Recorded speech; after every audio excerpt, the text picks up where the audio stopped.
New videos every day. Problem is that when the body starts forming antibodies to the thyroid, then it can't function very well. And it seems that one of the biggest instigators of that is gluten, especially the gluten in the wheat, rye, barley family. Life, wisdom. Thank you for tuning in to the Truth Talks. I'm your host, Karina Rachel, and today's topic is issues relating to the thyroid. So, Dr. Balanzi, thank you so much for joining me. Thank you for having me here. So, I feel that increasingly common are issues relating to the thyroid, hypothyroidism, etc. Can you talk to us a little bit about the thyroid and what maybe the potential causes of problems with the thyroid would be? Well, the thyroid gland itself, it's susceptible to a lot of different damages. And one thing that's becoming more and more apparent is actually the body can produce antibodies to the thyroid and really affect its function. It can make it either hypo or hyper. And one of the most common triggers for that is gluten. So we'll talk about it in a minute. The thyroid actually does a lot of things to regulates your temperature, metabolism. It's kind of overseeing things. And it's basically ruled by your pituitary gland in your brain. So when your brain feels something is out of balance, your temperature or whatever, then it puts out a hormone called TSH, thyroid stimulating hormone. And that hormone tells the thyroid, okay, we need more hormone delivered. So it's unfortunate, I think, that the story doesn't stop there, yet that's where most medical science stops. Now, MDs learn in medical school that they should really look at levels of T3 and T4 and antibodies and really a bigger picture. But it's unfortunate that the people who manufacture the major drug for thyroid have actually trained doctors to basically test TSH and do everything based on that. So if my TSH level is high, it means my brain is asking my thyroid for more. If it's lowered, then it means the thyroid is putting out perhaps even too much, but at least adequate, if not too much. And now I have to figure out what's going on. So to complete the pattern and to know more about the picture, I have to know, is the thyroid in fact putting out T4 and a little bit of T3, but mostly puts out this hormone called T4. And is that T4 getting converted to T3? I have to know the levels to see if that all is happening. And then is there the production of something called reverse T3 happening, which is the body's way of dealing with too much of the T3, which is actually the active hormone that has most of the effect. So unless I test and look for reverse T3 levels, I don't know if there's an interference or not. There's also thyroid uptake. We can now get a better picture. And then a lot of people are just told off the cuff that they have Hashimoto's. Classically, to have Hashimoto's disease of the thyroid, it's a thyroiditis, which means it's inflamed. Okay, do I have an enlargement or a goiter? That's supposed to be there to make that diagnosis. And then are there antibodies present? Is my body actually attacking my thyroid? I don't have Hashimoto's unless that is happening. But most of the time, the antibodies are not even looked at. They are if you get sent to a specialist, and then they'll go ahead and do that. But unless I have all those tests, I really don't know the whole picture. So what happens in a lot of cases is it's discovered that the thyroid's not working, perhaps by symptoms, which should be utilized. And then somebody does a TSH, and then it's the standard of care to just, okay, throw some T4 in there. But what if my problem is a conversion problem and I have enough T4? The T4 is going to cause me a problem. So again, you have to work with a practitioner who's going to take a good look at things and really understand the pattern of function and not just treat a number of TSH. Right. So you're saying that largely when people are being prescribed, I guess Synthroid is T4. One of the most common thyroid drugs, that the testing that's done on the patient is just maybe not as thorough to get the full picture of what's going on. So they kind of test it, say, oh, there's a thyroid problem, give you the drug, but maybe they don't really exactly know what the situation in your body is and how to actually solve the issue. Right. Often these doctors are basically working blind and trying different things. And it can get to a point where it's serious. And what happens is that TSH goes higher and higher, and then you're told that you have hypothyroid, so that they're going to want to step in and substitute, give you the hormone from the outside. Or on the other hand, it could be overfunctioning, and we see the fact that that the levels are very high, and basically because of the thyroiditis or even a tumor, the thyroid gland is overproducing, and that can be very dangerous. You're going to get heart issues. You'll get tachycardia and other things. You'll feel your heart racing, and it can become a very serious situation, and it can go to a point where they need to either ablate or remove the thyroid. Wow. And what we want to do is find ways to not have it go to that extreme. Now, there are cases where the thyroid probably needed to have those procedures done because things were out of control, but there's a lot that can be done to keep the thyroid healthier. So we want to, if we've done some testing like seeing antibodies, okay, what can we do to bring those antibody levels down?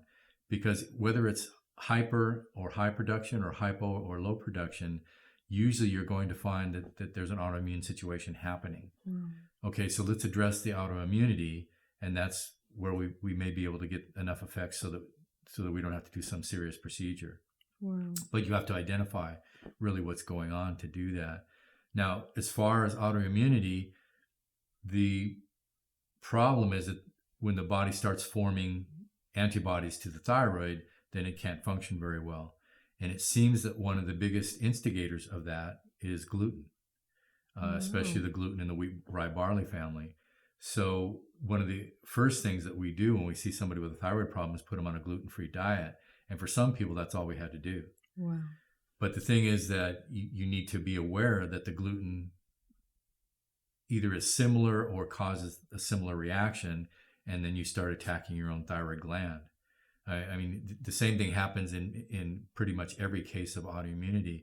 And remember, the autoimmunity really is the same process. It just depends on where your body has decided to attack the tissues. Right. There's Sjogren's disease, which is mucous membranes. There's lupus, which is the connective tissue.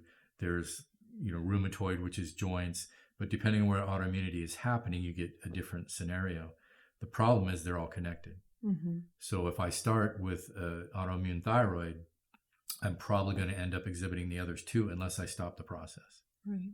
So let's talk about how we stop the process of autoimmunity, or how we protect our thyroid. Yeah. First and foremost is looking at your diet, and at least do an elimination diet and start figuring out what foods trigger responses. Anything that's triggering an immune response, you want to get away from.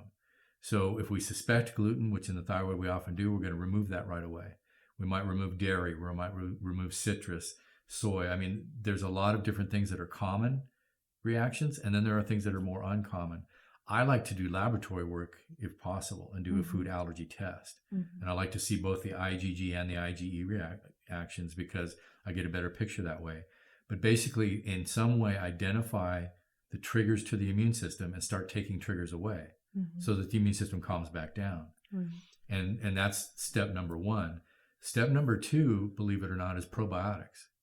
There's a lot of connection between the gut community that you carry, if you even carry one, but because a lot of people don't.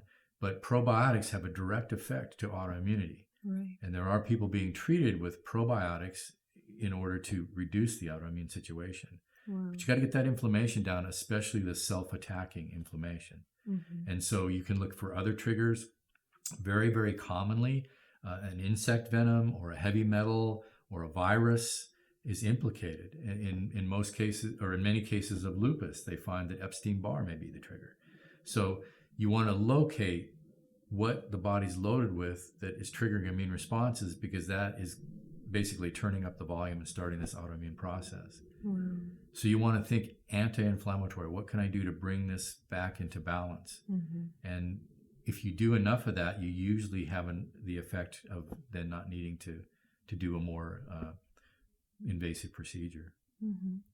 I think it's really interesting just to consider how much we can learn about our body and what's going on, what's causing dysfunction, what is causing the symptoms we're experiencing, just by these lab tests, like you mentioned, looking at food allergies, looking at all of the different levels of thyroid hormones and trying to figure out Sure. exactly where in the process, things are going off track, so to speak, and really nailing down specifically exactly what needs to be fixed in that process. Right. Rather than just kind of giving the certain thyroid hormone and the synthroid and then just kind of crossing your fingers. The knee-jerk reaction of just giving T4. Maybe you need T3 and T4. Mm-hmm. You might need selenium, which is important to the thyroid. Maybe you need iodine. I'd rather test somebody. I don't necessarily just throw people on iodine, but sometimes that fixes everything. Right. So, tyrosine, there's a number of nutrients that are important to thyroid function. Right.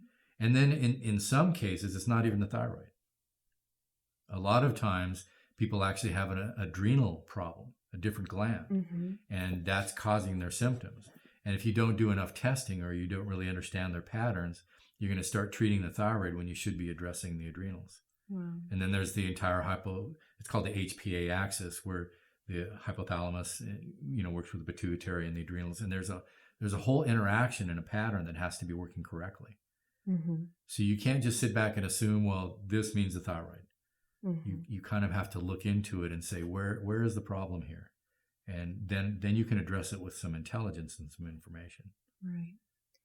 So thinking about solutions for people who have either been diagnosed with a thyroid condition or maybe just are suspecting that there may be thyroid issues based on their symptoms, solutions for them. So we talked about actually getting the lab work on the full spectrum of your different thyroid hormones to try and figure out exactly where in the process things are going off track.